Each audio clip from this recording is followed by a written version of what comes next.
Thank you, Andrea. Yeah, well, good morning, everybody. I came in yesterday and the room was heaving with people and buzzing, and so I think we can look at this very select group as either as survivors or an opportunity for a really focused debate in which we can all participate today. So, so good morning and welcome on behalf of Climate Strategies and the CDKN.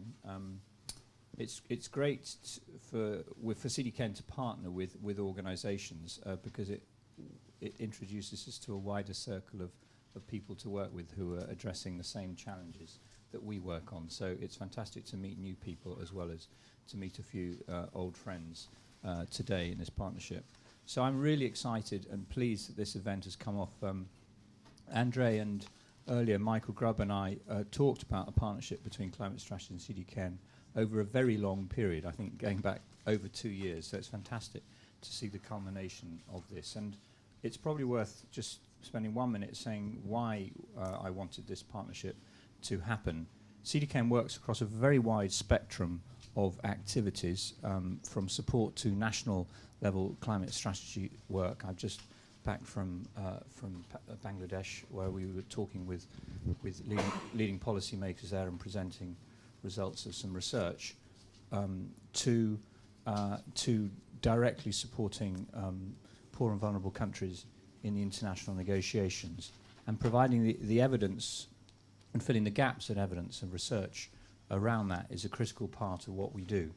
So I see this event as an opportunity to bring forward some of the thinking and identify some of the big research gaps that we know exist in tackling both sort of the national and the international actions on climate change. So I think there's lots of evidence that yesterday that was happening very actively, and I'm sure we can take it forward further today. So really, Andrea, that's all I need to say, but thank you for this opportunity, for everyone coming here, and I look forward to the discussion.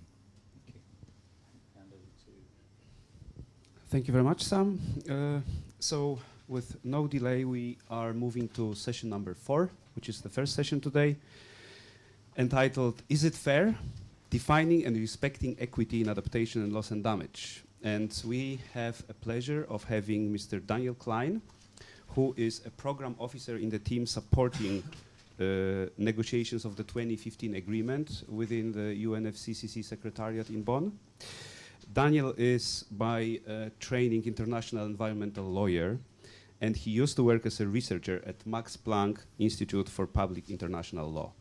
Daniel, over to you. Thank you very much, Anjay. Good morning, everybody. Yeah, welcome. Sonia, please take a seat. It's comforting to have you. I was here, I just got stuck in the bathroom. Yes, also thanks from my side. I really enjoyed the session yesterday already, and I'm sure I'll enjoy the session today. For us from the Secretariat, in this day-to-day business of keeping the negotiations running and the process of implementation, which is the subject of most of my colleagues. It's very refreshing to engage with academics and representatives from society and business to refresh our minds and open and widen the horizon and look beyond. You have chosen very much the topic of focusing on how this is relevant to the negotiations on the 2015 agreement. That's of course also very much on my lens and horizon, but I also encourage us all, as yesterday many of you did, to look beyond that. It's also then about once we move beyond, hopefully a successfully concluded agreement in 2015, into fleshing out, into making this work on the national level, etc., where all these things are very relevant that we heard yesterday. We just put this a bit in perspective. If you allow me one comment yesterday on the first session, the green growth, which focused on the green growth. I just realized it's so much about mobilization of actors and really activities on the ground. Just want to remind you that also under the current negotiations under this body that is called ADP, there's also a whole work stream on action, on pre-2020 action. And this year, this is moving to a very practical approach. We have based on the Warsaw mandate, started technical expert meetings in March, which focus on the different subjects. So in March we had renewable energy and energy efficiency. In June we will look at urbanization and land use. We have a special forum on cities that the parties themselves requested to happen.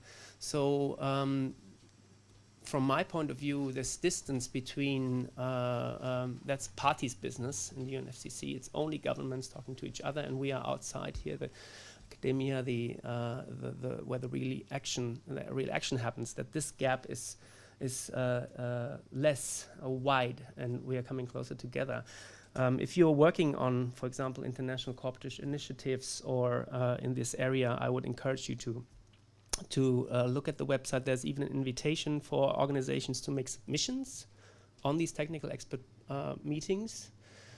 So you can formulate with your organization, not as an individual, unfortunately, but with an organization, you can make direct inputs into this process. And this is supposed to be a process that has a follow-up, that we look at the tangible results in Lima, what this has brought about. So this is not an event by event thing. So it's supposed to get more and more alive on its own, and maybe move even far beyond Paris as an own stream. Yeah, and then we heard yesterday a lot of, in the second session, about the link between mitigation, adaptation, and finance. Followed by a session on the principles, in particular the commitment differentiated responsibilities. And I think what we are trying to explore this morning really fits in this chain. We are taking adaptation and loss and damage into the focus, but in the focus of equity. I'm very happy to welcome Dr. Sonja Klinsky here as our presenter. To my right. She's assistant professor in the School on Sustainability at the Arizona State University, and she has been working on issues of equity for several years. She's mentioned to me that she has worked with the MAPS project, which is very known to us in our process. That's brings particularly developing country researchers together, and has fed into even a very prominent position in our process about equity. And equity reference framework has been proposed by South Africa and by the African group, and also the idea of a global adaptation goal, which looks exactly at this interface between mitigation, adaptation, and finance, and how this is relevant for commitments of individual parties and collectively. And all these equity considerations are very relevant, and she has also been working with the WRI and others. So I invite first Sonja to tell us more about her view from the side of social psychology, is that right? To take a different lens and a different perspective on equity this morning. Sonja, over to you. Thanks. Is this on? I'm going to stand if that's okay, because sitting all day drives me crazy. So I'm going to take advantage of being a speaker by actually being able to move around. It's one of the benefits we get. So I do want to talk about equity today. I want to preface that a little bit. I took the call of this conference quite seriously. I heard they were looking for totally new ideas that may be ones that may not fly. So I was once told that, fools go where angels fear to tread, that saying? So in the spirit of me being quite aware that I might be a total fool in talking what I'm going to talk about, I'm going to put it out there anyway, and I invite you to take it in that spirit. I've been working on equity off and on since about 2006-07, and like many of you, I have found it a very difficult, mobile, hard to pin down, slippery area. And over the course of all this work, I've had conversations with a wide range of people from many different disciplines, from many different delegations, and I've learned a couple things about equity. First of all, everyone has an opinion on equity. Everybody. Second of all, they hold those opinions really strongly. Really strongly. It gets emotional very, very quickly. And there are totally different ways of thinking about what it is, and it moves.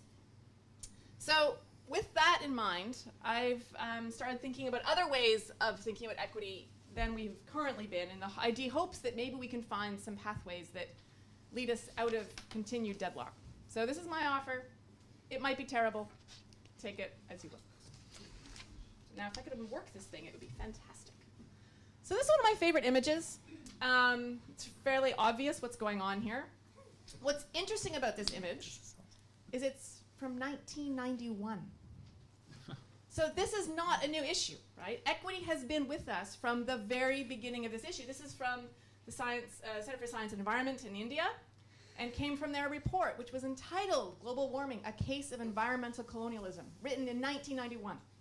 So this reminds us that these tensions about equity, about emissions, about how we share space globally, are not peripheral to this debate, but they have been at the center of it for an incredibly long time. And it's very unlikely, since we've been dealing with this since 1991, that it's going to go away anytime quickly, which is one of the reasons I think we need to take it with some seriousness. So I'm not going to give a full history. That would take way too long. But since Durban, I think it's been interesting. So what happened recently in the equity debates?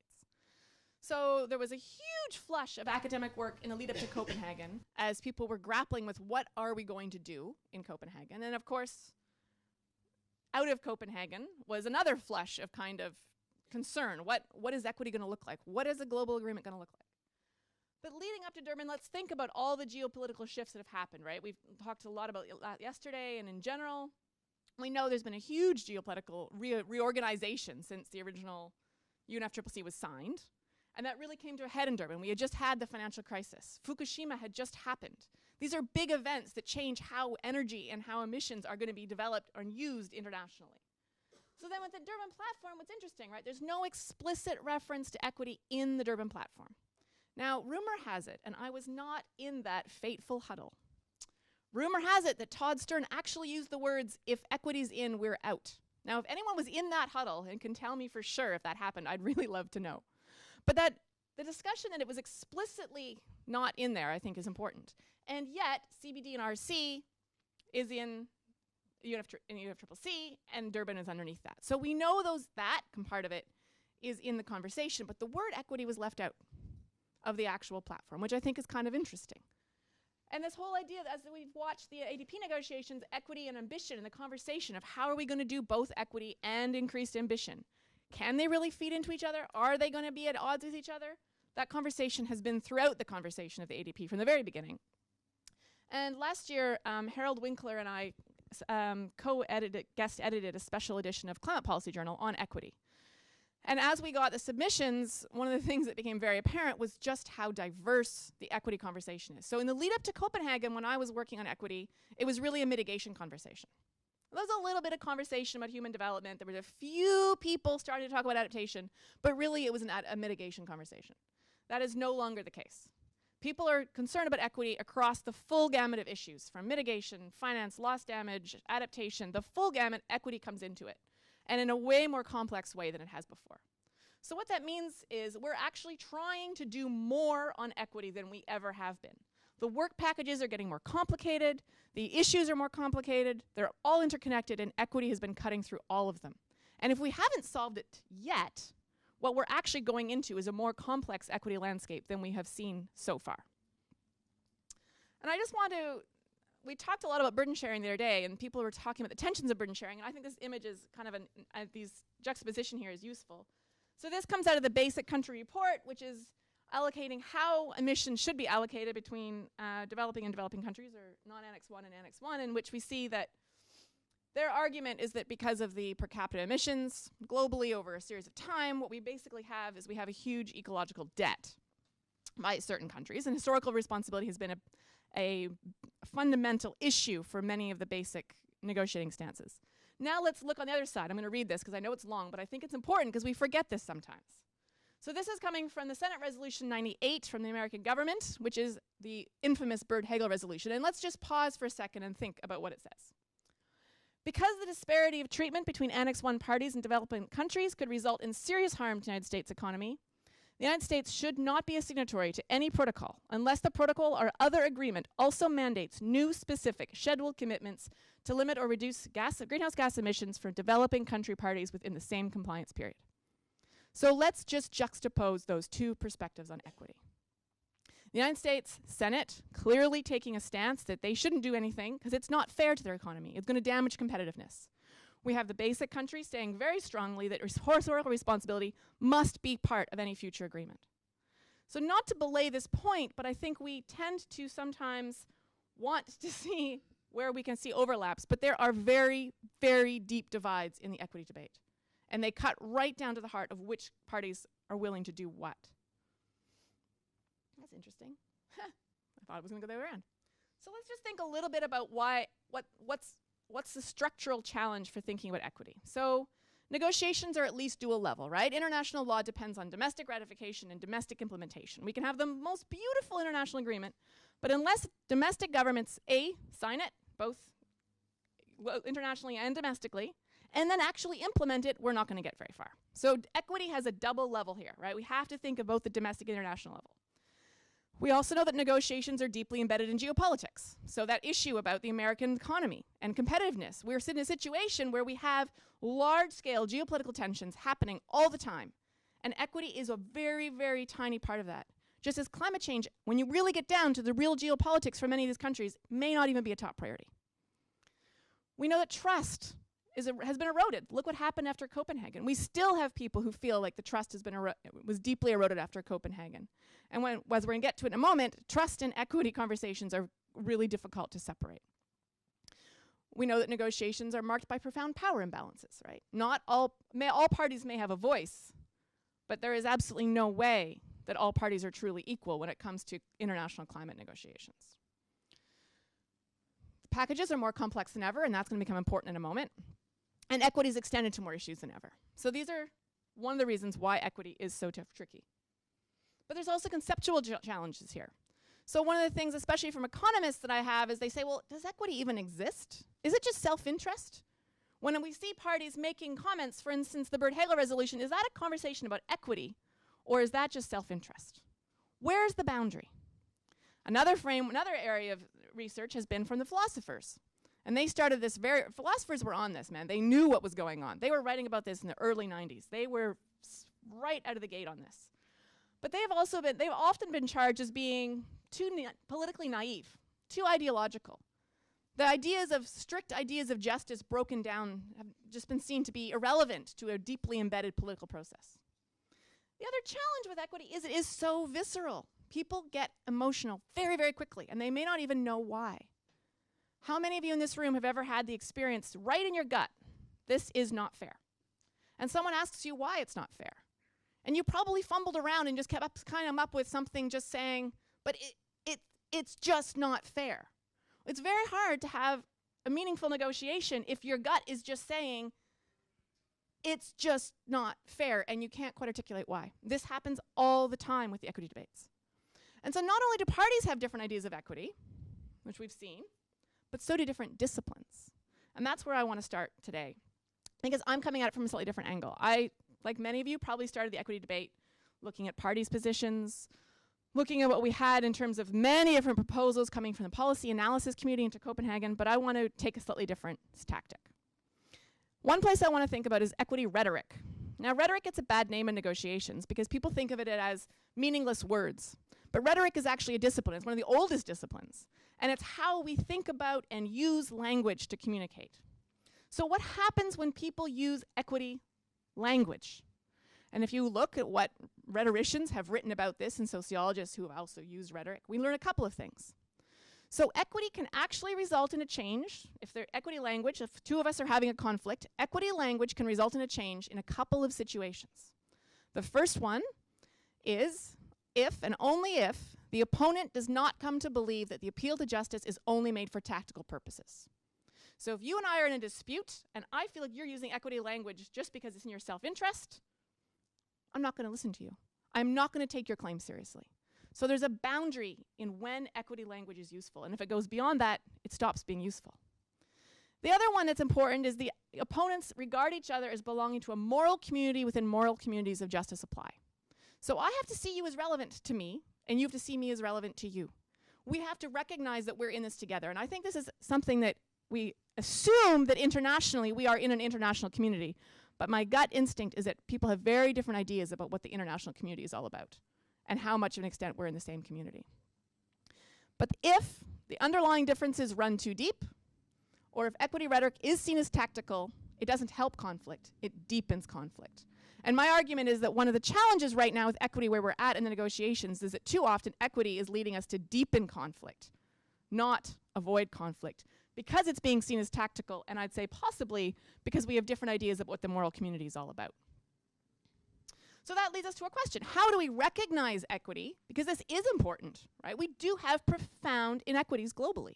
We cannot just ignore it and say, well, it's just nothing. It's true. There are huge problems. But at the same time, how do we talk about it without leading us more and more into inaction? So after thinking about this for a couple of years, I'm coming at it from a totally different angle. And this is where I'm out on a limb. You can tell me I'm full of it. That's fine. So I wanted to look at the social psychology of justice. So it's an area that has been almost entirely ignored within climate change policy discussions. Social psychology is basically, and asks the question, not just what we should do, but how do people actually make justice decisions? How do they actually judge this? Another one that's interesting, which has been totally ignored, is lessons from other justice conflicts. In particular, I'm going to look at peace and reconciliation processes in societies torn apart by debates about justice. And so finally, then I'm going to try to integrate these into a conversation where this could be helpful. I'm looking at 3 issues within social psychology of justice around causality, process, and distance and partiality. This is not the only way I could look at them, but for today, this is how I'm doing it. So causality, what do we know about causality? We know that it's crucial to people's perceptions of justice. So there's consistent patterns of support across a range of empirical evidence that people feel that there's a special moral responsibility to clean up your own mess. And you see this where the directness of the chain becomes very important. So if I knock this glass of water over, I should clean it up. If Daniel moves his chair and the chair knocks the water over and it falls on the ground, Daniel's probably still responsible, but not as responsible if he had knocked it over directly. And it's amazing how small little changes make a huge difference in people's perceptions of what is and is not just. Because if Daniel did that accidentally, and I'm standing here, I might also have more of an obligation. The other thing that's interesting is that intentionality is important. So if I took this glass of water and I dumped it on you, right, directly, intentionally, my moral responsibility would be incredibly high. If I knocked it over by accident and it got your shoes wet, I'd probably say I was sorry, but people wouldn't think I was a terrible person. So the idea is that our ideas of intentionality, the degree of control we have, and the directness of the causal action are immediately tied to our visceral sense of what is and is not fair. So there's one thing to think about. We're going to come back to why this might matter in a moment. The other one is process. So one of the interesting findings, again, that's been happened across empirical social psychology is that in interest-based conflicts, people prefer fair processes even if their interests are not maximized.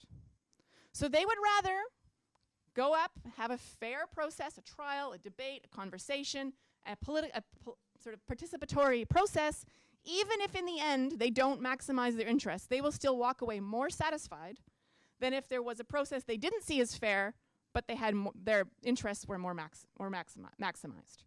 So the actual perception of fair process is crucial to our sense that something is or is not fair.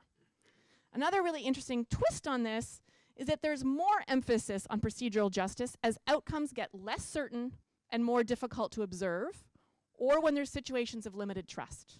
Why? Well, let's think about this. If we don't know what the outcome's going to be, or it's hard to measure, or it's really complicated to figure out, I might have to trust you. I might have to get other information to get an idea of what that outcome is. It's hard to observe. It's much easier to observe whether or not a process feels fair to me. So in the situations where limited certainty, complexity, limited trust, process becomes extraordinarily important. And I'm going to argue this is important for how we think about climate negotiations in a moment. The last one is distance and partiality, which I realize are kind of odd terms, but it refers to this, again, very, very repeatedly, commonly observed idea that systematic preferences are given to in-group members. So if we share something, we're going to give ourselves more consideration than someone outside. There's also this idea of moral exclusion. The idea is that all of us have a continuum. At one end of the continuum are those people to whom you feel so close that you might even put their interests before your own. You consider them morally very, very deeply. At the other extreme, you don't even see them as relevant. And We do this all the time, right? Non-human species are not negotiating partners. We kind of think about them, but they're not really part of our moral sphere in climate negotiations. And there's a couple of patterns that seem to determine how people decide where to put another party on their continuum of moral exclusion. The similarity, so if you and I share some strong similarity, we're more likely to be like, all right, morally you matter to me. I'll consider your interests. The utility, becomes important in climate negotiations. Who's considered useful and who isn't? By whom? And we're more likely to take someone seriously and someone's moral elements seriously if we see them as useful to us. If we see them as not useful to us, or even worse, we're in conflict with them or we're competitive to them, we are least likely to take their moral claims seriously. We're least likely to see them in our moral sphere. What makes this even more complicated is that as individuals, the other thing that social psychology is very comfortable with, and economics kind of cringes at this idea, is that as individuals, we all have different relationships simultaneously. And we use different arguments of justice in different relationships. So think about, you might be an investor in a company, and your neighbor puts in money and you put in money, and you expect to get returns of investment in proportion to the amount of money you put in, right? It's an economic relationship. You wouldn't then go to the stakeholders and say, but I really need more money. And they would say, well, that has nothing to do with justice. You're just being ridiculous, right? Whereas if you had a small child, for instance, or a family member, and someone really needed something more than somebody else, you probably would put their claims first. You probably would say, well, it's more fair for me to spend this money on this medical bill than on the other child's latest game. Because you'd say need is important in that relationship. Need is a totally legitimate way to deal with a justice dispute in that situation. So as individuals, we're quite comfortable using very different arguments of justice in very different situations. The question is, well, what then would that mean for climate change? So there's a couple, this is what I was talking about. So there's a couple of different, Deutsch is a very, very famous social psychologist, a really interesting guy. He flew World War II planes in World War II, and then when he came back, he dedicated the rest of his life to peace and conflict studies. And he's done a lot of work around different kinds of relationships. So he argues that some relationships are equity relationships, where it's really about even inputs and outputs. How can we make this equal effort, basically? Another one is equality relationships. I missed a U. Sorry, it's group cohesion, not GROP cohesion.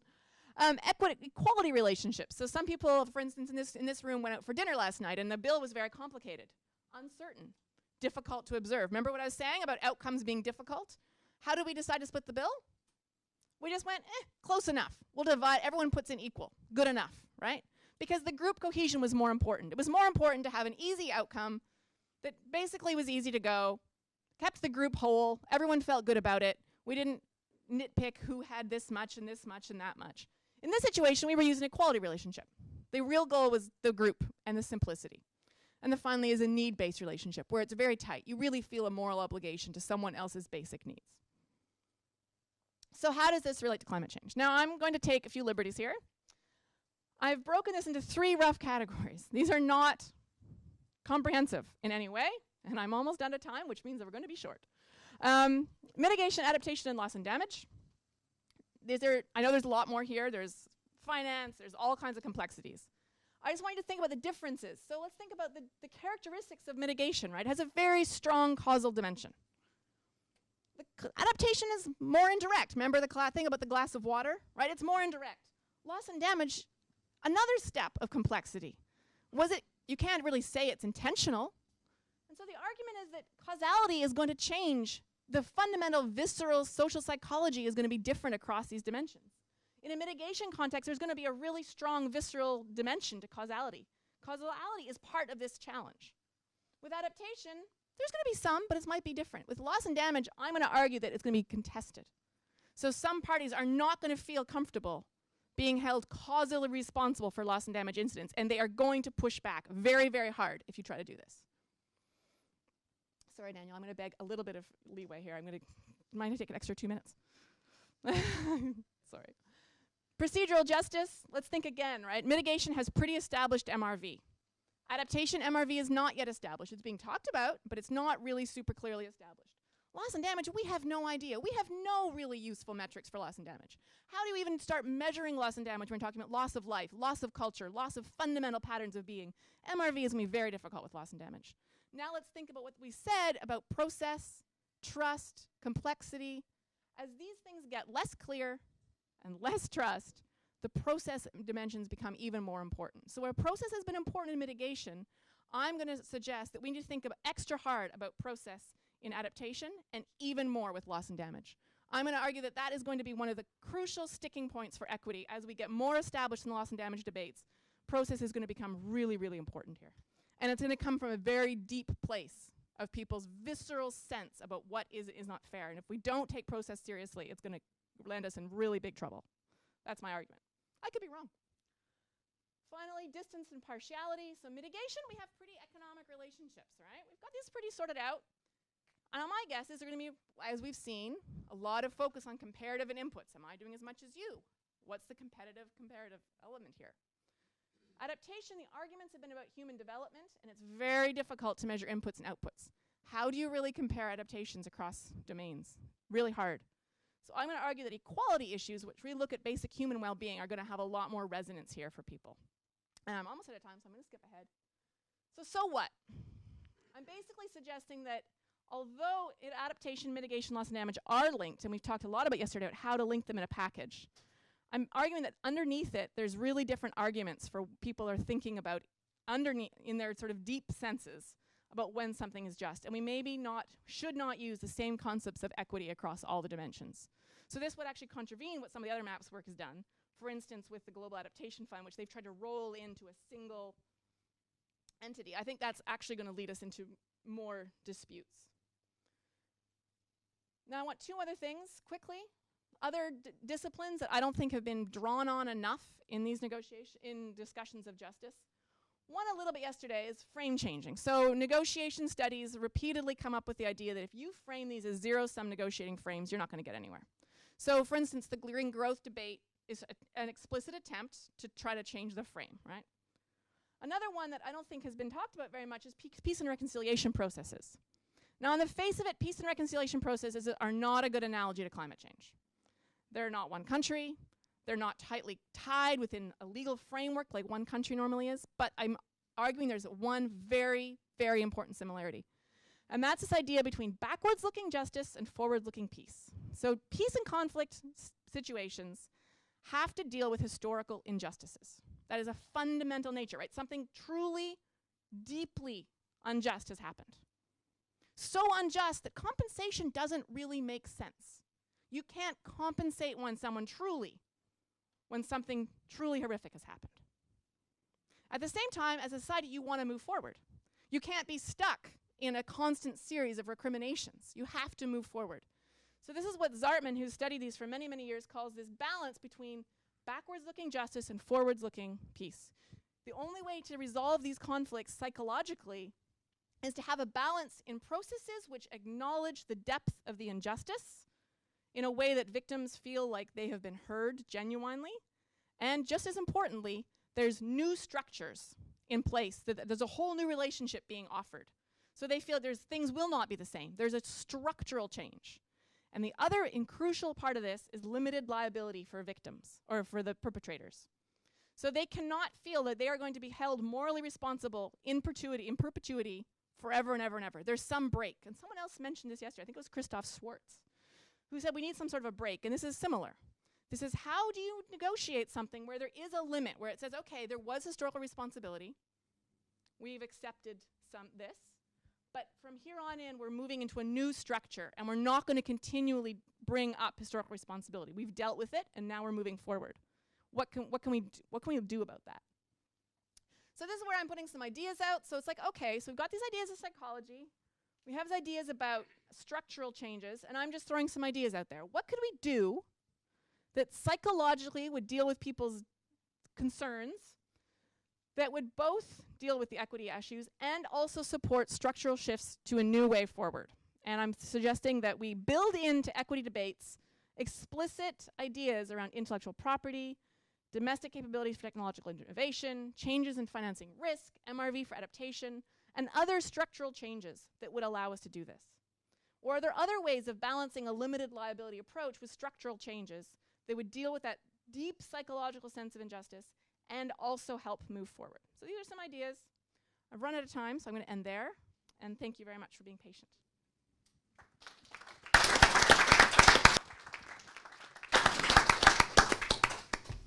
Thank you very much, Sonia. I think it was worth to listen to you until the end to apply your findings to the concrete problem here. And without further ado, I want to invite the first respondent here to my left. Fergus Green is from the Grantham Research Institute, and he joined that institute just in January this year, and he is primarily responsible for providing academic and policy-related research assistance to Professor Stern. And is an analyst within that institute's policy team, working on projects relating to green growth, climate ethics, and other aspects of climate change. So you have 5 minutes, Fergus, to give us your view or your reactions, please.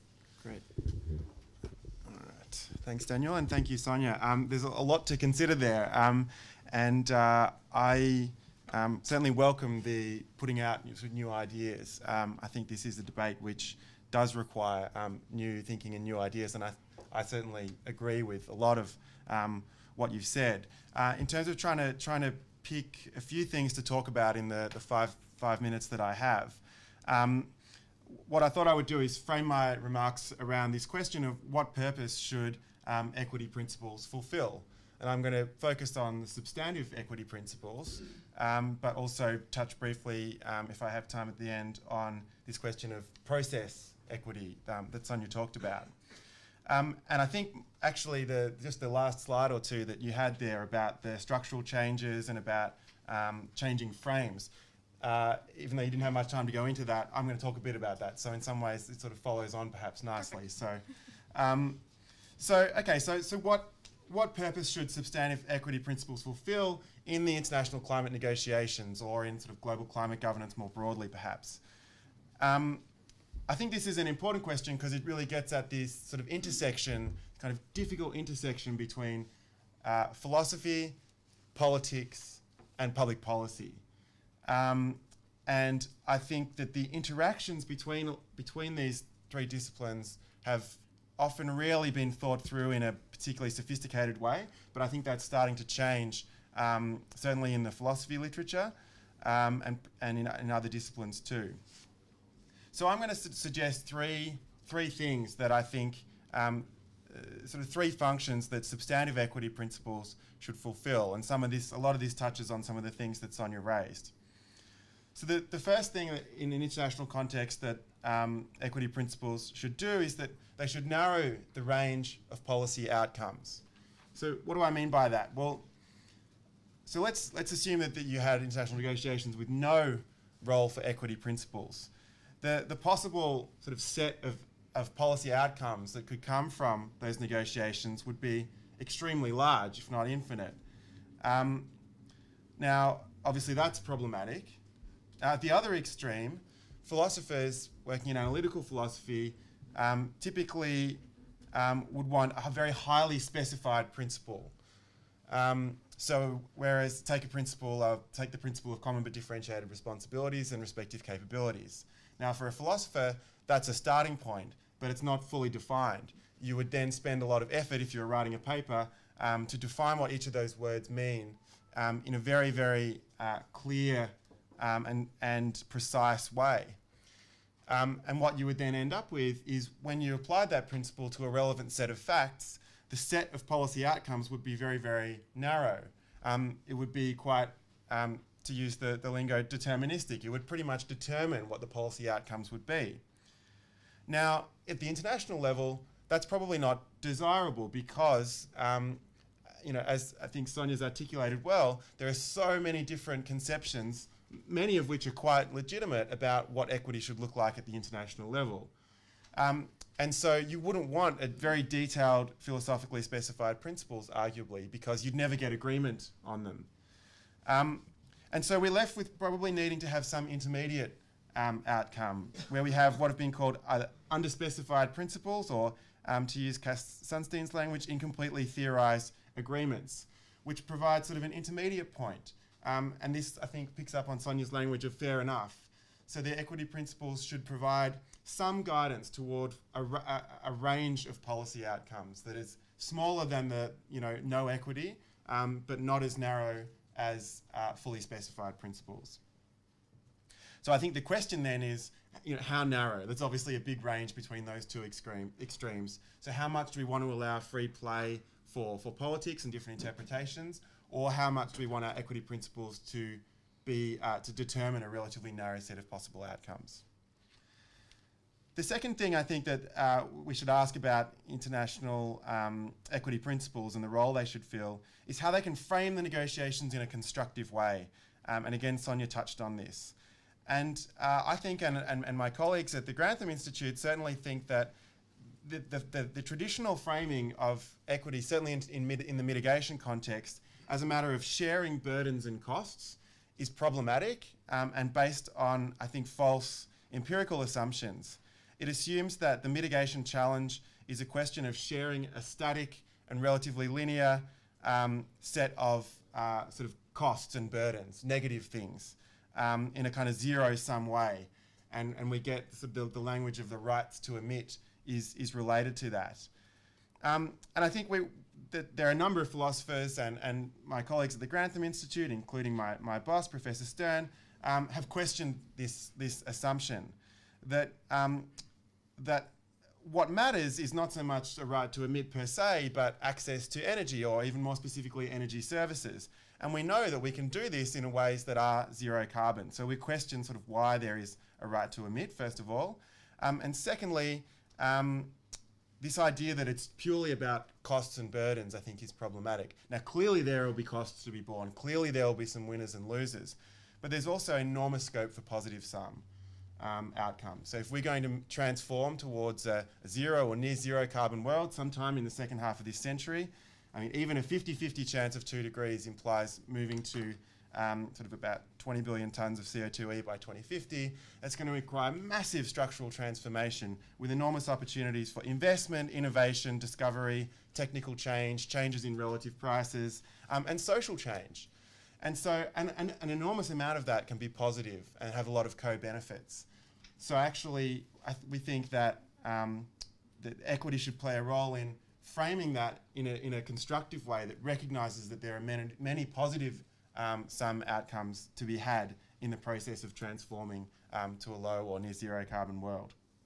And finally, and I'll wrap up shortly, the third principle is that I think equity principles should be morally salient and motivating. And I think this goes to what Sonia was talking about, was sort of another way of looking at this role of social justice, social psychology of justice, and also the moral psychology literature can inform us about how we can frame equity principles in a way that it's motivating and inspiring to people. And my final comment would be that I think this is particularly important if we're moving away from a model, particularly in regard to mitigation, that's focused on centralised, legalistic control through coercion, which is sort of arguably the Kyoto model, towards a model that is more decentralised and it is much more about motivating changes at the domestic level and how international processes can help change domestic politics, economics and technological possibilities. Then we actually need, through our international documents and rhetoric, to motivate and inspire. And there is, I think, a useful literature on how equity principles can be framed in a way that provides that sort of lodges in people's psyche and can provide that motivation. And I think Sonia's contribution is very welcome in that regard. And I agree that a lot more thinking is needed in that regard. And that was a great contribution. So I'll leave it there, and perhaps we can talk about process a bit more in the Q&A. Thanks. Thank you very much, Fergus. I'll move to the second respondent. This is Martin van Aalst. He has a science background, is now a director of the Climate Center of the Red Cross Red Crescent. That's a reference center for climate change that supports the work on climate disaster reduction throughout the Red Crescent. He is affiliated with the IPCC, was coordinating lead author for the IPCC special report on extreme events, and the lead author of the IPCC fifth assessment report. Also works with various other multilateral agencies. So Martin, over to you. Thanks very much. And I'll try to be coherent in 5 minutes, responding to a really interesting set of ideas. So first of all, thanks for that great presentation. Interesting and certainly food for thought. I'll try to add 2 dimensions that I haven't heard much and that I think we need to consider more. The first is that this is not a negotiation just among states. It's also about the trust of the voters in those states. You mentioned the dual layer. I think it's multiple layer. So these equity questions, like you said, they're about the gut feeling of people. And I think individual citizens on the street and the voters, in the end for the politicians that have to make these deals, also really have those gut feelings about equity, including on adaptation and loss and damage. But there are a few other elements that play into that. And I think the fact that we're negotiating among states and that the trust in those governments is not always very high, and certainly among the northerners that would have to provide the taxes to pay for financial transfers for adaptation and loss and damage, the trust in the international system to transfer that money, and certainly in the governments in the south that will be probably the channels for that money, is not very high. And one of the things is that we're often talking about equity as among states. And we've got the loser states in a way with climate change, and the winner states, or at least the culprit states that have emitted the most historically or are still emitting the most. Whereas we know that there's distributional impacts within states that I think would speak much more strongly to those individual citizens on the street everywhere. One thing is that I think we need to emphasize more that, as Michael Oppenheimer said it at the release of the Working Group 2 report of the IPCC recently, we're all sitting ducks. So it's not just about the poorest countries that are the losers and the richer countries are the winners. We also have those people that suffer in our own societies today already. I think that strengthens the connections, so that's one of the things you mentioned. Secondly, it's then about what are the efficient mechanisms we have to do justice to those people that we, I think, do feel connected to. So that's maybe a second element that I'd like to emphasize. There is a lot of connectedness in the world, and there are existing systems that do this. I mean, there's existing development assistance, which of course has some economic background as well, but is still largely sold, at least to taxpayers, as an equity-oriented striving for a better world that has a fairer share of resources, and lifting people out of poverty is something that many people agree with in general. I think most of the questions around that are we doing that efficiently? And I think the existing architecture is already a topic of debate. I think many people are very skeptical about the extent to which a new climate architecture on top of that for adaptation or loss and damage on its own would be more effective than what we have already. So that also brings up this question of how do you possibly integrate an equity climate dimension into existing systems. I think we've seen that discussion happen over the past 10 years with adaptation finance, where there was a lot of discussion early on when we still had that idea that adaptation finance would be for the last 10 centimeters on the dike, right? If there would be 10 centimeters sea level rise, then adaptation would finance the last 10 centimeters on top of the seawall in Bangladesh, which doesn't exist in the first place, of course. So the most efficient investments would not be along those lines, yet that was how the potential financing was framed, and therefore we had this standstill for a couple of years, where it took a while for people to get over that. I think in the end, what did that, what made us get through that standstill and accept that we just, we need to acknowledge that there's adaptation needed in Bangladesh and we just need to look for the most efficient ways to manage risk in Bangladesh, was that notion that we have an honest problem that we need to address, and we now have a mechanism that starts channeling resources in an efficient way. I think in terms of trust, there's a double. I think the last 10 years on the adaptation side have seen a double movement. The new and additional commitments for adaptation finance, for instance, under Copenhagen, are largely not being met. A lot of the adaptation finance that's being provided is not new and additional; it's being relabeled. At the same time, the fact that a lot of bilateral and multilateral development money is now essentially relabeled climate finance is doing a lot of good in terms of better integration into existing mechanisms and probably effectiveness of those investments in really supporting adaptation on the ground. I think we somehow need to come to grips with those different pieces of that puzzle. And as I said, I think there's 2 elements within that: the distributional impacts everywhere and the efficiency of our channeling of resources. maybe just a few words on the new dimensions of loss and damage within that. So I think adaptation has taken us 10 years to come to grips with. I think we'll take a few years to get a similar movement on the loss and damage side. What I think is interesting, and I think it's something not many people are aware of, we are seeing relabeling of humanitarian aid now as loss and damage. So there's big contributions to World Food Programme, for instance, now also being counted as climate finance. And I think, again, it's the same double-edged sword that we've had with adaptation. It could decrease trust because people are saying, well, it's just you're now relabeling what you're already doing. But it could also start an interesting process that helps us think about how climate risks are indeed changing those existing mechanisms that we have. And I think it's particularly interesting from an equity perspective in the sense that humanitarian aid has traditionally probably been the most pure type of sort of gut instinct-based international transfer of resources. When someone suffers in a disaster, wherever in the world, and it hits the newspapers, every citizen will agree that politicians start transferring resources to alleviate that suffering. The fact that we're now starting to see those connections with the climate loss and damage discussions is, on the one hand, as I said, just like after Copenhagen, a risk because it could erode trust if we're just relabeling, but on the other hand, an interesting opportunity to link areas where we do have that gut feeling of fairness of transfer of resources to those climate discussions. Thank you.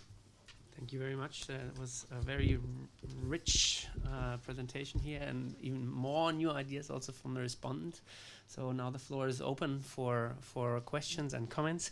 Just want to remind us all of two questions, general questions, which we're running through all of our sessions. So what ideas can really facilitate advances in the negotiations and in the broader climate arena?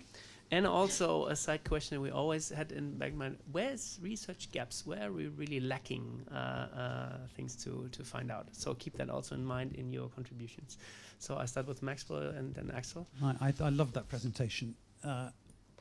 I read Jonathan Haidt's book, The Righteous Mind, and tried to apply it to climate change, and you've taken that whole debate so much further, so I thought it was fantastic, and it's exactly what this meeting is supposed to be about, so thank you very much. But I want to try and just make it a bit more specific, and I don't know whether we can bring up your last couple of slides. I have no idea how, but does someone know how to work the thing? Yeah. There we go. And the one before that? Well, actually, no, go back to the last one, sorry. I mean, there are two questions, really, that I wanted to push you on. The first is, who exactly are you trying to persuade here? And who's going to change as a result of applying these ideas to the climate change debate? And in particular, I would say there are two key constituencies. One is the US Senate, and the other is probably the Indian government. And I'd just like to think that through.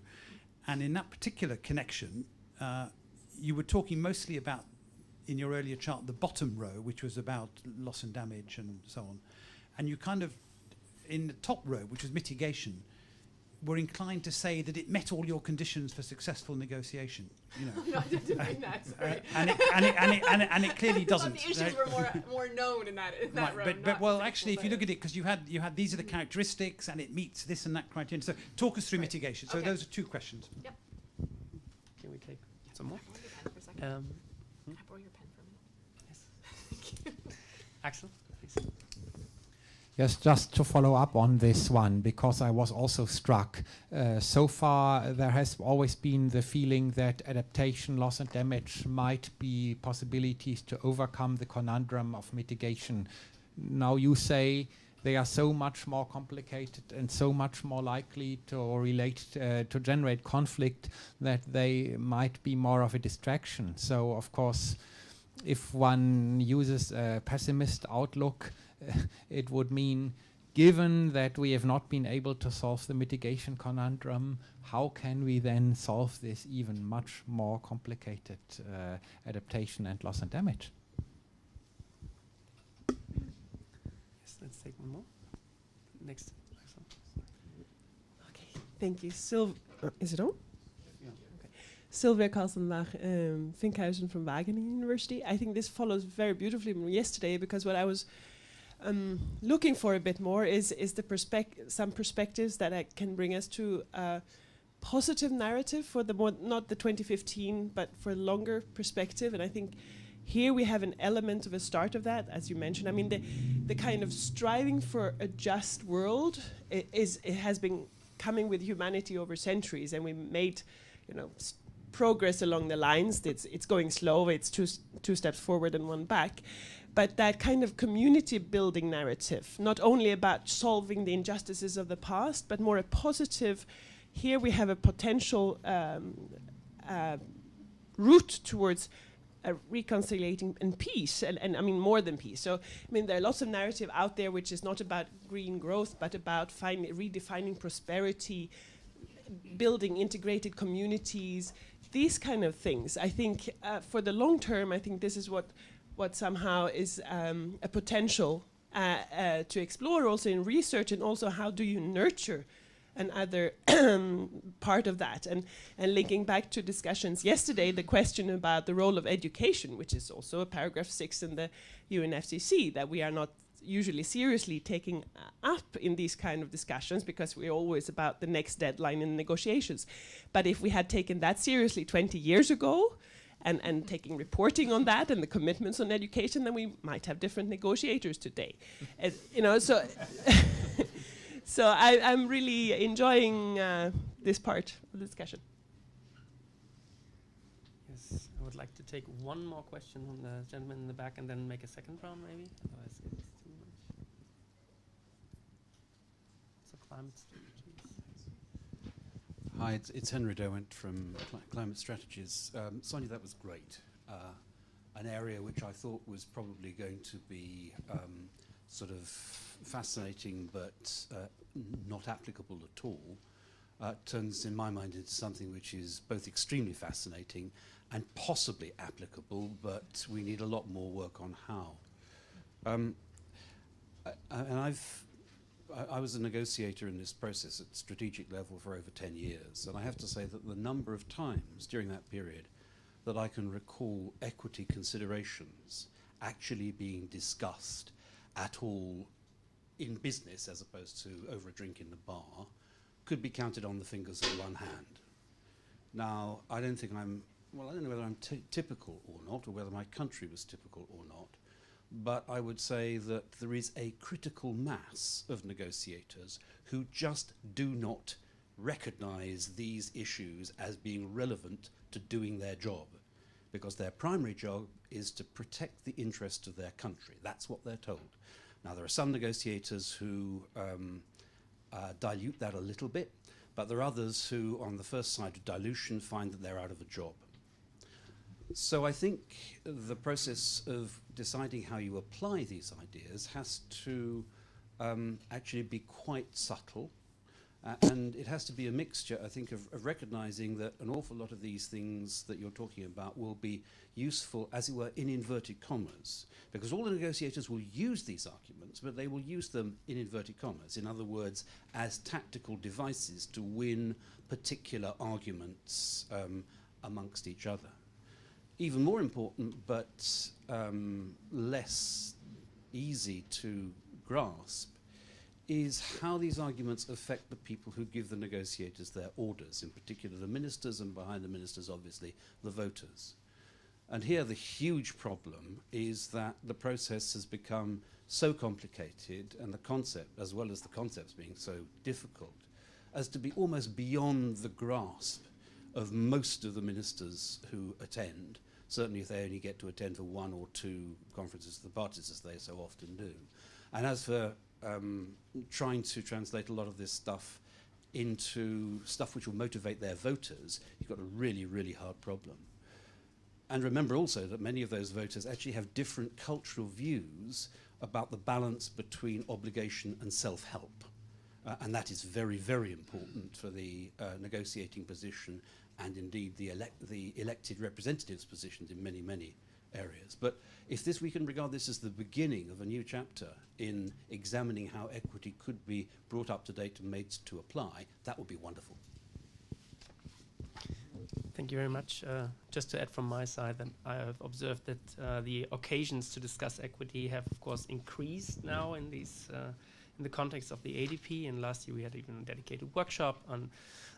Also, the divide between equity and ambition, in my view, is less wide by now. It's more or less seen together as two guiding pillars that have to guide the agreement. But you're absolutely right. The big question is, how do you apply that, and how do you separate valid argumentation from self-interest arguments and tactics? So I would be very interested if we also could address this process aspect a little bit more. How can that translate into maybe a mechanism that looks at what countries will bring to the table? Because we already have agreed that we will have nationally determined contributions, which could be mitigation, adaptation, and finance, by the way. So we are probably heading to a regime where we need a strong mechanism to look at these contributions and to ensure their ambition and their equity, both these things. So how could a process like this look like? Sorry to add another complicated question from my side. Sonja, do you want to say? Wow, there's a lot of questions there. I hope I can get to them all. I don't know if I will be able to. So yes, this was self-consciously meant as the beginning of a conversation, so I don't have all the answers, and anyone who has any answers to those questions, please do come talk to me. A couple of things jump out. I'm going to do this in very mixed order. The question about motivating voters and thinking about domestic politics. I did an interesting study a couple years ago where I actually did experiments on this with members of the Canadian public.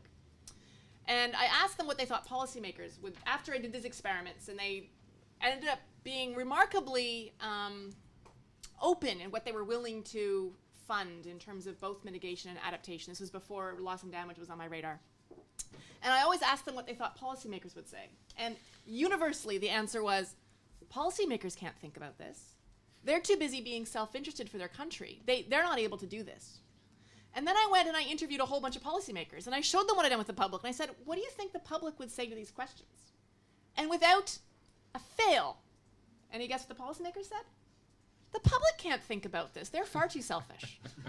They're far too narrow-minded in this. And so I think I would challenge us a little bit to think about how are we in visualizing how we think of the publics and what they are and are not willing to do. And because this is actually an area where there has been almost zero decent research in terms of where people are willing to go in terms of funding things. And I think the question about loss and damage and being humanitarian, there has been a bit of research done on that. And one of the interesting things about humanitarian aid is that people, especially in the United States and Canada, think they're giving much more than they really are. I think the most recent study I saw that an average North American thought they were giving about 10% of GDP to foreign aid, which, I mean, says there's something here that the willingness, they didn't think there was a problem with giving 10% of foreign aid, 10% of GDP to foreign aid. They just thought that that's how much they were giving. So that there's a bigger question there, right? So is that the generosity, the willingness of voters to support some of these ideas, or the translation of what that actually looks like? So I think that's some area where I think some work could be done, because I don't think we have a very good measure, actually, of what the public would be willing to do. And this may not be a public leadership thing. It might be a public's willing to accept rather than actively push for, which is two different roles of voting publics. And I don't think we've thought through how that would actually work. So just a little side comment. I love the question about who my audience is.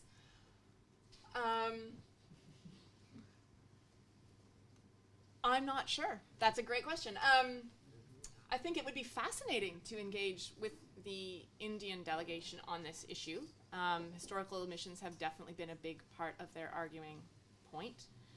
If I was going to do that, I might first start with a little bit of education around the use of equity rhetoric, because I think this is an area where we do have to be careful, and awareness that you can't use, if you use these arguments and they're seen as only tactical, they won't work. That's what makes equity rhetoric fascinating. If you treat it just as a tactic, it won't work. And I think greater awareness of that fact by negotiators, and that might be an area where you could actually have some traction and talk about how equity rhetoric does and does not work, and how it can actually backfire on you, so people don't listen to you and don't engage with you seriously and don't try to find creative ways of dealing with historical omissions instead of just writing you off and getting even more stuck. So that, if I was going to deal with negotiators, actually, that might be where I might start that conversation and thinking about that from a tactical perspective. I realized there must have been a slight, I think I slightly miscommunicated, because both Axel and Simon felt that mitigation was easier and loss and damage and adaptation were harder. I don't actually think they're harder. I think they're different. So with the mitigation, I think we've been talking about equity and mitigation for a lot longer. And the causal argument where that was they weren't necessarily results, it was implications for how the argument was likely to go. So my point there was that causality was likely to be a far stronger argument within the mitigation framework, and a much weaker, it was less likely to resonate across a larger group of parties in an adaptation or especially loss and damage context. So the argument there isn't that loss and damage and adaptation are harder, it's that causality is less likely to be an effective moral strategy for getting people to move forward on those debates. What I think would be a more likely ones is thinking about, for instance, with adaptation, and I think this is where it's going anyway, interestingly, is a much bigger focus on human well-being, the relationship between development and adaptation, and generating a broader range of support in that direction as opposed to a pure kind of input-output measurement strategy. So it's not necessarily that it's harder, it's just quite different in terms of the moral arguments that I think are likely to get the greatest resonance. And the one area where I think the other audience who I would be interested in talking to, I know the Bangladeshi delegation was pushing compensation in loss and damage. A number of other developing countries have also been pushing compensation. I understand why, and I'm in quite a lot of sympathy with it, but I think that that is one of the areas where they're going to have the strongest pushback from developed countries. And I think that that is another area where thinking through, when you look at compensation in particular, and you look at causality, another area of social psychology which has looked a lot at retribution and when people are willing and are not willing to give sort of retributive justice frameworks, the more directly causal they are, the more likely they're willing to accept that, and the less directly causal they are, the less likely they are to accept that. So the loss and damage compensation framework runs really contrary to that, and I think that's one of the reasons why there's been such emotional pushback. And I think that there's another area of discussion there for finding ways of framing the loss and damage along a need-based or along a humanitarian frame, anything but a direct causal relationship. I think they're just digging themselves into a clash. There's so much more there, but I wonder if I should hand it on to some of the other people. I think, Sonia, you can also still always come back. Also, I hope to have a second round of comments, but I want to give our respondents also a chance to react to these questions. Maybe first Fergus. Sure. So I want to address the woman's question here. Sorry, I missed your name. Sylvia's question, which was about sort of the reframing of equity as sort of something positive, and I think that's you're absolutely spot on, and I think that. That's these set of conversations that you mentioned that are happening about prosperity, about sustainable development, and so forth, are really important ones. So bring that back to sort of the role of equity principles in the negotiations. So Professor Stern likes this equity principle, equitable access to sustainable development, which originated in, I think, the Cancun negotiations. It was a suggestion from the Indian delegation, and I think it's sort of historically been a way of kind of binding together the basic group, Brazil, South Africa, India, and China. And in that respect, there's perhaps some sort of historical baggage, but what he and others have done is sort of take this idea and say, well, what could it mean? How could we interpret that as a useful way of reframing the equity debate? So there's some development of that idea. Now, personally, I think I like I sort of agree with the underlying ideas of that. The language, I think, is challenging equitable access to sustainable development. As I've said before, equity, access, and sustainable development are arguably the vaguest and most overused and underspecified words in international relations. But I think the idea that it's getting at is an important one, which is that instead of treating emissions and climate change in a sort of reductionist way as requiring their own principles of justice to be distributed among the world's people or among states, that we actually think more broadly about what justice requires and what a good life is and what everyone in the world should be entitled to in order to live a good life. And that we can deal with climate change in a way that enables that. And so, and I think there is a move, particularly in the philosophical literature, and with this idea of equitable access to sustainable development, and perhaps in the negotiations as well, to think about a broader notion of justice and treat climate change as part of that, which opens up opportunities for these sort of positive sum outcomes that we've talked about. So yeah, I think that's where, now some would think, oh my God, we're then opening up this sort of Pandora's box of having to deal with all of the world's problems, but I don't think that it necessarily has to be that way. And I think in a national context, it can be a useful way of reframing the debate as well. So I think it has promise, but others may disagree. Thank you, Martin. Yeah, I actually was also planning to pick up, particularly also on the Article 6 suggestion. I do think we need to spend way more effort engaging with people, telling stories, strengthening that connectedness that in the end also allows us to bring these equity dimensions into a broader political support base everywhere for more action on climate. And I think one of the core elements there will indeed be not to single out climate as the only thing. You might be able to do it in curricula, but in general, for the general public, if you're telling them, so okay, let's do a 2-hour television show on climate change, I think you lose people before you've started, right? So you need to think about the entry points. One of the entry points that we're currently working on that I think is quite interesting is this whole notion of attribution of extremes. So it's one of those questions in terms of the linear causality. And of course, in the Red Cross Red Crescent, more than anywhere else, we're aware that when a disaster strikes, it's not because of the hazard, about the extreme happening in the atmosphere, but it's about the underlying exposure and vulnerability that then makes that hazard a problem. So I would never make that direct causality between climate change having affected the hazard and then the problem appearing. But at the same time, if that problem has changed, it's something that's relevant to people to know about. First of all, from our perspective, to be able to anticipate future risks. So that discussion came up directly in Haiyan, for instance, where the question was, should we be rebuilding in the same way or should we have no-build zones, which is a high price you pay in the recovery phase if you want to do that, because you're not just helping people to get back up on their feet, you're also telling them, lose your old neighborhoods, go somewhere else, start up your little shop that dependent on your neighbors coming to you somewhere completely different where you might have other competitors, et cetera, et cetera. It's a big ask. So there are big trade-offs there. But those are the moments that you want to have those discussions. Having a clear climate change narrative that's built around the scientific influence already on that extreme is a really helpful one. It's also one that's very interesting in more general media. So, for instance, we're talking to weather broadcasters who have among the highest trust of people as general communicators. I was at a workshop just after the IPCC report in Paris, organized by the IPCC and the WMO. For instance, there was a Chinese weather broadcaster who has a daily television audience of 300 million people. Now, if you can get someone like that to once in a while mention not the full causality, saying, and now climate is to blame, but just mentioning these elements, then I think people are starting to think about adaptation and loss and damage in different ways. And I think we need that general reframing, and then there might be more appetite in those sorts of contexts for limited pieces of Article 6 type discussions.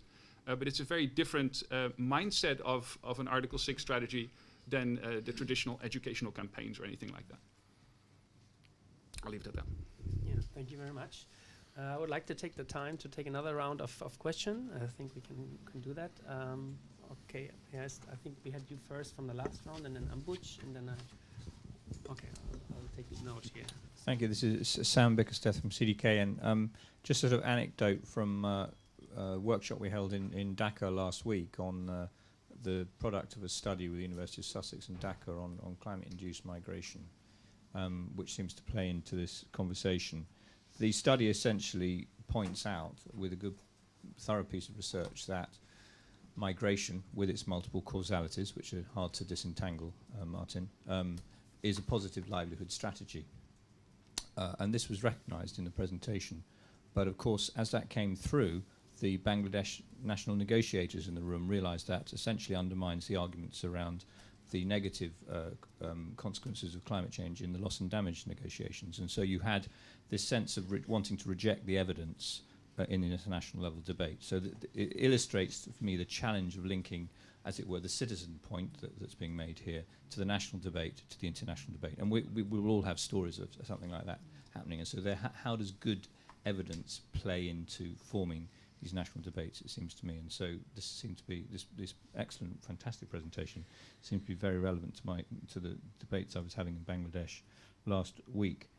But in terms of moving the here and now, the negotiations forward, in which loss and damage is firmly embedded now and it's not going to go away, I'd love to hear, Sonia, just a few of your thoughts further on the limited liability concept, which I think is incredibly important and has some potential, and whether there are any historic examples in other areas of international relations and law and so on where it has been applied successfully that we could draw upon. Thank you. Butch? Thank you. Let me see. I have to say that was a really great presentation and made me think a fair bit. I want to put a few ideas out. Actually, to be honest, I've stopped working in equity because I think it's pointless. I did that for a while. But having said that, pointless only because it doesn't seem to be going anywhere right now. But I do agree with you that it's a very important issue. So let me actually say a few things. I think first of all, in your model of thinking about social psychology of justice, do many of those models actually kind of really draw from, in a sense, a kind of a psychology of relationship among more or less equals? So I think many of the things that you talked about, if I think about, would those things really apply between, I think you had this notion of cleaning up your mess. I actually don't see that applying generally, right? You take the financial crisis, the people who actually made the crisis have not cleaned up the mess, and nobody's holding them accountable, right? So in some sense, many of those notions of how justice plays out among individuals, I think assumes implicitly these groups are more or less equal. Because I think when groups are highly unequal, even within a country, it doesn't really often play out like that. At least that's my gut feeling. Second thing, I think in that question about the audience is a really interesting one. I find that we as policy analysts seem to focus only on one audience, which is policymakers, because we have this model. I think this is Bildowski who said this first, right? This notion of speaking truth to power. But so in a sense, our audience is, in a sense, power. I also feel that sometimes, if your audience is power, it's not necessarily only speaking truth to power, it's actually, and I put myself in that same group, for policy analysts, the main focus becomes getting the attention of the power.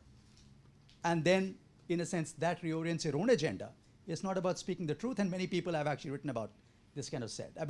So what you focus on changes because your audience is the policymakers. But what if your audience, I think as has been alluded, is somebody else? It's actually the public. That seems to be, and you've read the same articles about overseas development assistance, where citizens are far more open to philanthropic ways of thinking about overseas assistance than the policymakers' perspective of, if I'm going to give $1, 95 cents have to come back to my own country and so on, and being much more strategic. So my question, actually, one question is, can one think about reaching out not to policymakers, but to citizens more broadly as a way of being the change agents? The third thing, I'm sorry, I'll be very quick. I just want to put two ideas, one idea that's kind of a little bit different and one picking up on your thing. One is, if you take a look at other treaties, I'm actually now beginning to wonder, why do we even want equity in here? If we're not going to get equity, if it's going to be a very weakened form, let us call a spade and say this is going to be inequitable, and let's move forward. Right? And I think, by the way, the NPT, the Non-Proliferation Treaty, is a version of that. We basically said 5 countries are always going to have nuclear weapons, and the rest are not. It's just not fair. And that's just the way it is, and you want to be part of it, well and good. You figure out how you're going to be part of that. And that brings me to the last point, which is this notion of limited liability. And therefore, can one think about some notion of this, I think what you had, this very nice backwards-looking peace and forwards-looking justice? Yeah, No, backwards-looking justice, forward-looking peace, sorry. I haven't thought about what happened if I flipped it around. It might be interesting. It is to say that, it's a very limited version of equity. It's not even a version of equity. It's basically it's a way of reconciliation. It's effectively saying this is not going to be fair, but we do have to move forward, and the question is, how do we move forward? And maybe that becomes the way to start thinking about equity conversations, which is to say, just abandon what some of your dearly held notions are, because that's just not going to happen, which, by the way, happens very often in the world in any case. Okay, Sorry to take such as I want to take more questions, and I appeal to you to focus on one question if you can, or one question, one comment, and like 30 seconds, because I want to move to the left side and have them respond. But I'm told that I can get 5 minutes more because our time, strictly speaking, would be up in 2 minutes. Okay, I tried very quickly. Regina Betz, Zurich University of Applied Sciences. Yeah, so I wanted to go back to what Silvia was saying about education, and personally, I have the feeling people are really, they get the notion about what equality means to them in a very early stage, and they keep it. And so, just thinking about myself, my best friend, she grew up in a family where everybody got exactly the same. So her sister and her got at the 10th birthday a bicycle. I grew up with 3 other children, like siblings, and we got always what we actually needed. So there was no question that we always got exactly the same, but we got what we needed. So it's more about these capabilities and what we actually need. So and this goes on. Today she's exactly the same. When we go out, she's precisely exactly looking what she spent. And so I have the feeling, coming back to your 2 big questions, maybe it would be important to have negotiators and look at what their feeling about equality is, and choose choose them from that way if there is a possibility. This is maybe dreaming, but with research, maybe it will be interesting to go and have a look when we were actually quite progressive, like when we were making progress. What were those policymakers? Because having been involved in the negotiations, I have the feeling that even single people and how they behave can really have quite an impact on how the climate negotiations are actually moving forward. So these are the 2 ideas. Doing more research on the sense of, what are those feelings about equality of the people actually involved in the negotiations, and maybe getting in Paris people with this kind of, with a more progressive way of looking at equality into the negotiations. Thanks. Thank you very much. I would like to take 3 questions from the left side as well. I think in the front row, and Thomas Brewer. Hi, Lit Ping Lau from PwC. I'll keep it to 1 question and 1 comment. Thank you. I think the first comment is playing on Simon's comment, as well as the other comment there around the audience. And playing devil's advocate here is, how does the equity argument play out in the eyes of the fossil fuel industries or the sectors that are high carbon? Because from their perspectives, we employ 10 million people, or several million people in jobs. You're asking us to transform our industry or possibly extinct, and we're talking about compensation and the people that require adaptation support. So just sort of I think we are in a room here full of people that are willing for this deal to happen, but I think perhaps it's also useful to think about in the eyes of the people who don't want this to happen, and how do we play this in there. So that's sort of my question. My comment is about can we frame this equity argument in light with the sort of self-interest angle as well. So PwC did a study with DEFRA, the UK government, last year on how does climate impacts around the world affect the UK. So it's sort of starting to draw the dependencies on, from a UK perspective, why we need to care about the rest of the world and the impacts that hits them. So that there's a self-interest point there, but there's also the equity point there. And can you, sort of by combining a couple of, these both arguments, make a strong case for support in finance and loss and damages? So that's mine. Thank you. Yeah, thank you very much. your neighbor. If you can give your name also. Yeah, my name is Sarfraz Khan. I am from Pakistan. And I was thinking about the operationalization issues regarding these negotiations and getting the implementation and the required results. With my experience of working in public sector and also with international organizations, I am thinking that negotiations would be with state, and within state we have got many stakeholders. So stakeholders on the public sector are not only the political governments, but there are many other public sector entities as well in developing countries.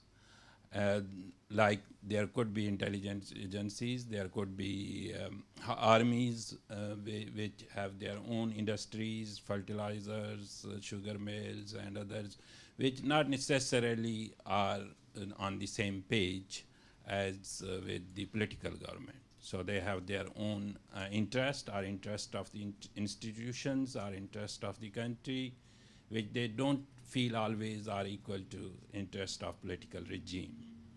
So this is one part of it. And secondly, when we are dealing with a country where implementation could be a problem or required results could be a problem, then we have to negotiate with people and citizens and other stakeholders which are being affected. And within that, we have got many stakeholders like industries, our Chamber of Commerce, there are many civil society organizations who could reduce the impact of climate change, or who are doing the advocacy for climate change. And there are educational institutions and youth, which is very useful on these negotiations if they are made aware of the responses and risks. And I agree with Martin, as he was saying, if we can sell it like what are the risks there in particular country, if it is a flood, if it's a climate change, deforestation, or it is something else with which they are suffering, or loss of crop to the farmers. So if we think about these issues to make them interested in the negotiations, and if they are convinced, then implementation would be much easier, I think. Thank you. Thank you very much. That also spoke to the combination of self-interest and equity is not opposing, try to combine them. Was there a third one? Otherwise, I would like to give the panel a chance to react. Could we wrap up here? I'm sorry, I just want to I can't take any more, I apologize. So can we take the other order around? Start with you, Martin, just 1 minute each, maybe Sonia too, let's see. But this time it was questions that maybe all of you have another thought about. Yeah, many good comments and some very, very difficult questions that I would not have very straightforward answers to. I know in South Africa it took a boycott in developed countries to get Shell to leave that country. So I think, you know, the fossil fuel industry might actually need public pressure from consumers even, or otherwise political pressure. I think it's, I mean, I'm not a mitigation expert, but I think it's going to be a difficult sell to find, you know, to find their self-interest in this. I think we need to recognize that there are trade-offs.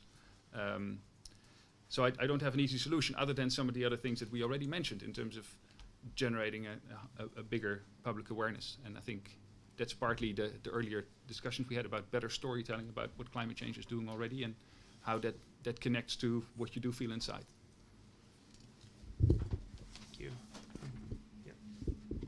Okay, I think I can try and answer maybe 3 of the gentleman's 5 questions over here, and touch on also some of your questions. So, and the way I see the role of the international cooperation and international institutions is that they can play a very important role in catalysing domestic transformations in the key countries, which will probably flow on to most countries to deal with the problem. So, I mean, my view is very much that this is about transforming transformations at the domestic level, where the power resides in politics, through investment, in business, and with citizens. So that's kind of how I sort of see the world. And so I think your questions are right on. I mean, I think, and so a part of that is that I see climate change is embedded in and associated with a whole range of other issues, and that a way of generating the domestic transformations required is to tap into these relationships that climate change has with other structural problems. Be it inequality is a huge one, and I agree with you that is a barrier to operationalising equity principles as well. But there are a whole range of other challenges, from local environmental pollution to energy insecurity, social injustices at the domestic level. Inequality relates to that. And so talking about climate change in a way that engages with those issues, it goes to the self-interest point as well, I think is likely to be more productive in generating the sort of ambition and changes required in the key countries. And I'll just very quickly give one example of that. I've just been working on a big paper with Professor Stern on China. And the Chinese leadership is talking about their need to rebalance their economy towards a more innovative, efficient, sustainable and equal form of economic development. And of course, they've got big concerns around air pollution, energy security, a whole range of issues. So we talking about climate change in isolation is going to get you not particularly far in China. So you have to talk about kind of all of those issues together. And I think that is the way forward. And it is a combination of appealing to sort of self-interest and equity, and I like the phrase of enlightened self-interest. So I think that is really important. Thanks. Thank you very much, Fergus. Sonja, also only 2 minutes, and we 2 have minutes. 10 minutes late, Right. but we started 10 minutes late. So I'm going to pick up on a few of them, and they were great comments, and I'd love to talk to anyone more in depth in this. So please, if I can't cover it, come talk to me. I'm going to pick up the question of limited liability, because a couple of people asked about that. So the idea that I'm drawing on there from is coming from peace and reconciliation processes, which is where the only examples that I've really found come from. And the reason I looked there was because they are situations where they have such a deep injustice that really you can't truly deal with it. You can't truly get full justice, because to do so would destroy the society. And so I guess it kind of becomes this question about how do you then draw a line? And it's always messy. That's the first lesson. This is never a good thing, right? When you've got to that situation, you're never going to have a good outcome because the situation is terrible. But what seems to, the examples that I've been able to find and the way that they seem to be able to negotiate this was really from the people who, let's call them the perpetrators, but not a very good word, but I know another one. In order for them to, what they need is a way to stop feeling like they're going to be constantly appealed to for more support, be blamed further, continually, right? They need a break. They need something that allows them to move, to get rid of that psychologically. And that for them is worth something. And so they'll negotiate for it. What they've seemed to, the only way that the people who are, so let's call them victims, will accept that, though, is to have not just say, oh, we're very sorry, or, oh, you have to leave justice behind, or equity behind. That doesn't work. That's just going to backfire.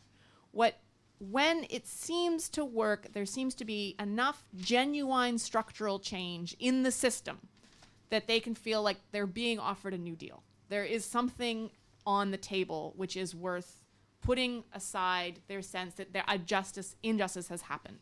And so that's where the parallel is. And those of you who understand the structure of, for instance, global economic systems, I want to talk to you because I'm trying to figure out what would the kinds of structural changes be that developing countries would recognize as something worth accepting a limited liability. Is saying, you know what, this is good enough for us that we'll put aside our really valid concerns about equity. We agree, we're not going to get it. It's not going to happen. We'll put that aside, but we'll do it because these structural changes are there. And that's where I was trying to casting around, like what's really needed to enable these countries to move forward, what's really needed to what do they need in terms of international shifts? Do they need different kinds of trade situations? Do they need different kinds of intellectual property arrangements? What is it that could be included in those things that allow that split to happen? So if anyone has ideas, please come talk to me. Money, a transfer of money is probably part of it, but it has to be a bounded thing. So all the rest of them, please come talk to me. if you have ideas. Thank you very much. I apologize for taking more time. I think that was very interesting. One word from my side.